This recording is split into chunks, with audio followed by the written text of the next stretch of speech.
কালকে শনিবার 26শে জুলাই 2+6 শনির সংখ্যা শনিবার।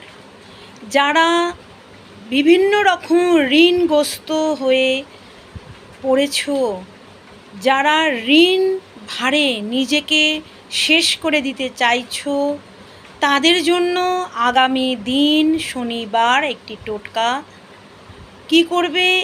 অশ্বত্থ গাছ বা যে কোনো গাছের নিচে তোমরা একটি কালো প্রদীপ নেবে, প্রদীপে সর্ষের তেল নেবে আর কালো তিল নেবে।